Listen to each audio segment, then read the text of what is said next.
Jim. The soil he did crawl. Earthworm Jim. A super suit did fall. Jim was just a dirt-eating, chewy length of worm flesh, but all that came to a crashing end. Earthworm Jim. He's such a groovy guy. Hey, welcome to Half the Battle. I've got worms! That's it. That's really the only reason I wanted to make this video, to have this joke. Well, see you next time, everybody. You still want a review, don't you? Guys, it's like the summertime and everything. Okay, fine. Let's get on with it. Meet W.O.R.M.S. This figure was released in 1987 with all original body parts. And I really like this figure, though I do have a sudden craving for mustard for some reason. There's some very nice detailing, like the medals on the chest and the skull belt buckle, though this does lead me to an unfortunate realization. The whole figure reminds me of a World War II Nazi tank commander, and I suppose that is what they were going for here. If there's one bad thing to say about the figure, is that it needs the helmet to look right. Unlike, say, Footloose, you can really tell the look of this guy is unfinished without it. So, here it is. Okay, it's the frickin' Rocketeer. I mean, it's not even an homage. It's pretty much identical, except maybe for the fin on top. And yeah, this figure did come out before the movie, but years after the actual comic the Rocketeer movie was adapted from. It's the most blatant rip-off I've ever seen on a G.I.Joe figure.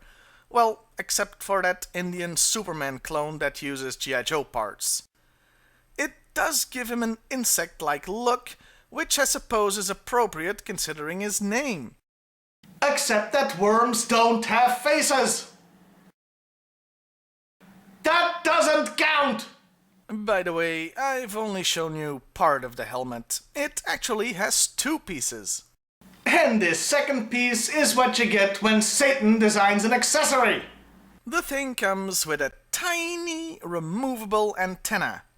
And needless to say, these things are freaking hard to find. I've got like 10 of these guys, and only 2 still have their antennas.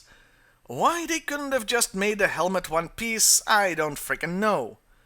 Overall though, I really like the look of this guy, a Rocketeer ripoff or no, and at least it still looks good even without the antenna. And sadly, that was the only toy they ever made of W.O.R.M.S. Not sadly, he was a vehicle driver, so I get to talk about the Maggot! Yeah, like I said in my worst code names video, they were going for a theme here. But the Maggot is glorious. It's 3 vehicles in one. This mobile artillery unit splits into a small tank, a command center, and an artillery piece. The tank is my favorite, followed by the command center, with the cannon coming in third. It's because this thing is artillery, and as such would be pretty far away from a battlefield. Not good for dioramas when you don't have a lot of space. Granted, that is extremely nitpicky, since no kid would ever give a single solitary crap about that. There is one annoying thing about this toy though, and it mirrors the W.O.R.M.S figure perfectly. This thing also has a small antenna that's very easy to lose. That's some next level synchronization right there. I've got like 8 of these, and only 2 still have their antennas. These toys, they mock me.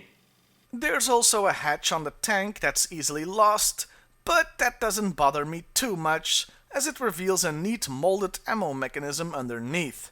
It's a nice touch. One last thing about the Maggot, it was later re-released under the Night Force sub-team using a new color scheme. Black, which is cool, with hideous orange parts, which is... Overall, both the figure and the vehicle are pretty great, enough that I'm sad we never got a second figure of the guy. With that said, let's move on to the character, starting with the file card. First of all, the name. Yes, he's called Worms. But it's okay, because it's an acronym. A very tortured acronym. It stands for Weapons Ordnance Rugged Machine Specialist. Yeah, it's pretty obvious they came up with the name first, then the explanation. I do have to admit a mistake here. In the Worst Goat Names video, I said the name Maggot was also an acronym, but this doesn't appear to be the case. Sorta weird, considering they made one out of worms, and it's not that hard. Mobile Artillery Gun Ground Ordnance Tank. There, done. Now onto the actual file card text. Unfortunately, the card mostly talks about the maggot, not the driver. The gun can shoot a wide variety of shells, and although the optimal contingent has 4 people operating it, it can get by with just 2. So, naturally, the thing only comes with 1 action figure. Yeah, I know, with 1 or 2 exceptions, vehicles never came with more than 1 figure, but then why draw attention to it on the file card? The Worms trooper himself is trained to handle any duty on the Maggot, be it gunner, driver, or mechanic. And since the thing is very simple to operate, all you really need to be able to do if you want to be a Worms is walking upright while carrying more than 1 item. It's actually refreshing to learn that these guys aren't the best of the best elitely trained guys or anything. Nope, it's basically any dumb sumbitch can apply. Worms and the Maggot never appeared in the cartoons, though they did get some airtime in a commercial. That just leaves the comic, where they don't do much either. They show up as artillery guys once or twice, but nothing of note to report here. A shame, really, considering the Maggot is very cool. I have to wonder if it is because they look so goddamn much like the Rocketeer. And that was Worms and the Maggot. 2 great toys, well, 4 really, with the only negative thing I can really think of being those damn antennas. And okay, maybe the weird names, picked solely for the gross out factor. See you next time, everybody! Earthworm Jim. The soil he did crawl, Earthworm Jim. a super suit did fall. Jim was just a dirt-eating, chewy length of worm flesh, but all that came to a crashing end. Earthworm Jim. He's such a groovy guy. Earthworm